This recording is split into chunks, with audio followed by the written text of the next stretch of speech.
정부가 경기 진작을 위해서 1월 27일, 그러니까 이제 구정 연휴가 시작하는 그날 이제 주말하고 이제 구정하고 사이에 있는 평일을 임시 공휴일로 지정했다고 합니다. 사기 진작을 위해서 임시 공휴일을 지정한 건 그 언제죠? 2011년 2011년 그 메르스 이후에 그 강복 70주년 뭐 이런 것들 이용해 가지고 8월 14일 월요일인가 화요일이었던가 평일날을 임시 공휴일로 지정했던 게 처음이었습니다. 그리고 그 이후에 종종 임시 공휴일을 지정했는데요. 임시 공휴일을 지정하면 내수에 도움이 된다. 뭐 이런 이제 주장들을 이제 정부나 이제 여당들은 하고 있는 것 같고요. 임시 공휴일 지정만 하면 되는 게 아니라 뭐 여러 가지 혜택들 이런 것들이 좀 지원이 되어야 아마 내수 진작에 도움이 될 것 같습니다. 근데 또 반대의 의견도 있습니다. 실제로 임시 공휴일을 지정해줘서 휴일을 길게 해줘도 실제로 뭐 내수보다는 해외여행을 가는 사람들이 더 많더라, 이런 이야기도 있습니다. 이러한 이야기에 대해서도 우리는 한 번쯤 생각해 볼 필요가 있는 것 같습니다.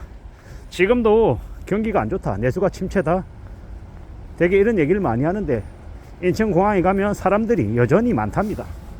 인천공항에 이제 친구가 일하다 보니까 가끔씩 분위기 어떤지 물어보거든요. 근데 여전히 많답니다. 그리고 주변에 봐도 이 젊은 친구들 해외여행을 되게 많이 갑니다. 왜 그렇게 많이 가겠습니까? 비행기를 탄다라는 그런 기분 탓도 있겠지만 해외에 가서 베트남이나 일본이나 동남아 같은 곳에 가면 가성비가 훨씬 더 뛰어나기 때문에 일본은 해외를 가는 거죠. 국내 여행보다 되려 해외여행 가는 게 좀 더 낫겠다라고 판단하는 겁니다.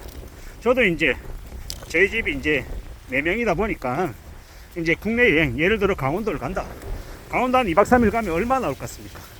그러면 이제 숙박비 이틀치 2번 내야 되고, 이 교통비 따지고, 이 먹는 거 따지고 이러면은 이 3일이면 100만원 불가능하고요. 150만원 이상은 이제 들죠. 왜냐, 이 음식점, 식당 이제 밥값도 되게 많이 들어가고, 이 숙박비도 많이 들어가고, 이 여러 가지 부대 비용들이 적지 않게 들어간다라는 겁니다. 근데 이제 이걸 뭐 제주도 가는 걸로 바꾸면 항공료나 아니면 숙박비가 더 이제 올라가죠. 내 식구가 제주도 여행 간다. 대략 한 3박 4일 간다. 어떨 것 같습니까? 모르긴 몰라도 숙박비로 한 100 잡아야 되고요.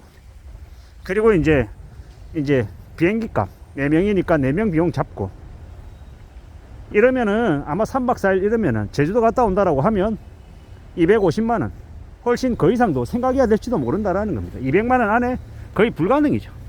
200만원은 그냥 이 항공료하고 숙박비만 해도 200이 들려나? 뭐 이런 생각이 들 정도인 거죠. 그러다 보니까 사람들이 제주도 가는 대신에 어디 갑니까? 일본 갑니다. 일본이 훨씬 더 물가가 싸고 이제 만족도가 더 높으니까요. 우리가 임시 공휴일을 지정해서 내수를 진작한다 라고 하지만 실제로 정말 그게 어디까지 효과가 있는지에 대해서도 한 번쯤은 생각해 볼 필요가 있다 라는 말씀을 좀 드리고 싶고요.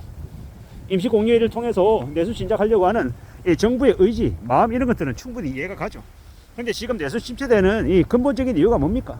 양질의 일자리가 줄어들고 이 부동산 가격이 너무 올라서, 또한 이제 연끌들 대거 부추겨 가지고 연끌족들을 만들어냈던 이러한 분위기가, 사회 기조가 지금 내수 침체를, 내수 실종을 불러온 거죠.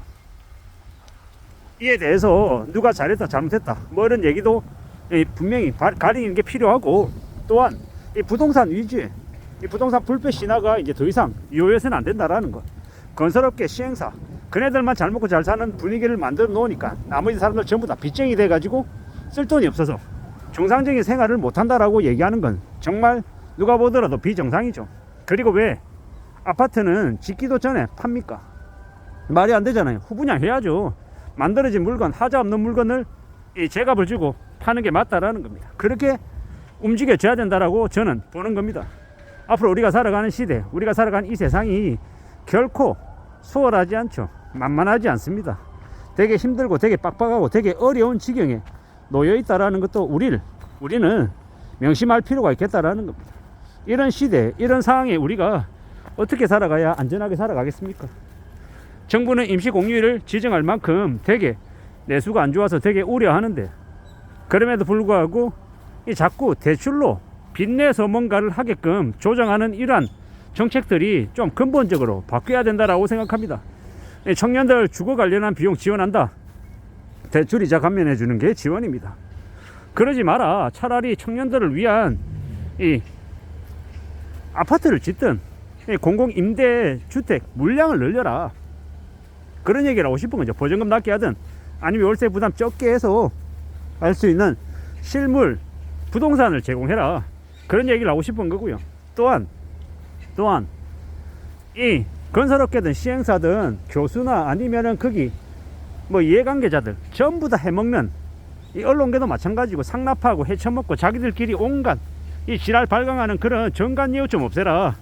이 자기 자리를 이용한 사적 이제 이익을 취득하는 사람들에 대한 경제적인 처벌을 경제적인 이득을 얻는 이들에게 이 범죄자로 처벌 수위를 되게 높여라. 왜 대학 교수놈들이 어디 뭡니까 여러 가지 허가하는 그런데 가가지고 허가해주고 뒷돈 받아 처먹고 하는 이런 짓거리들이 없어야 되지 않겠냐라는 겁니다. 교수든 이 국회의원이든 관료든 그 자기 자리를 이용해서 사적으로 뇌물 받고 하면 이 자기네들 연금 다 박탈해라. 그렇게 하면 어떻게 되겠습니까? 그러면 아마 되고 그런 정관예우로 해먹는 짓거리들이 없어질 겁니다. 판사, 검사 혹은 이 높은 자리에 있는 관료들, 국회의원, 정치인들, 교수들 이런 놈들이 전부 다 헤쳐먹고 이용해먹고 다 숟가락 얹어가지고 한 자리씩 해먹겠다라고 하니까 부동산 가격이 아파트 가격이 미친듯이 올라가고 나라 꼴이 개판이 된 게 아니냐라는 겁니다. 이런 말도 안 되는 짓거리가 벌어지고 있는 게 지금 대한민국이다. 이러한 게 계속 유효하게 계속 지속이 되면 이 나라 꼴 엉망되고 내수는 대폭망한다라는 겁니다. 그런 얘기를 하더라고요.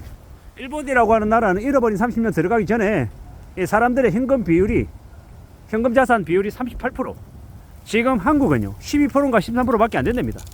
사실상 일본보다 더 안 좋은 상황이죠. 이러한 상황을 앞두고 우리가 어떻게 살아가야 되겠냐라는 겁니다. 어떻게 지낼 수 있겠냐라는 겁니다. 좀 더 우려하고 좀 더 염려하고 좀 더 대비하는 모습들이 더더욱 필요하겠다라는 말씀을 드립니다. 절대로 지금의 상황이 예사롭지 않다라는 걸 명심해야 될 것 같습니다. 더 우려하고 더 염려하고 더 대비하며 살아가야 된다라는 말씀을 드립니다. 그렇게 지내야 그래야 우리의 삶을 지킬 수 있겠다라는 말씀을 드립니다. 험한 시대를 살아가고 있는데 함부로 쉽게 부자 될 생각도 하지 말고 또 비정상을 기대해서도 안 되겠습니다. 정부가 임시공휴일을 지정해서 내수를 진작하겠다라고 하는데 과연 얼마나 내수가 진작이 될지는 두고 봐야 할 것 같습니다. 이상입니다.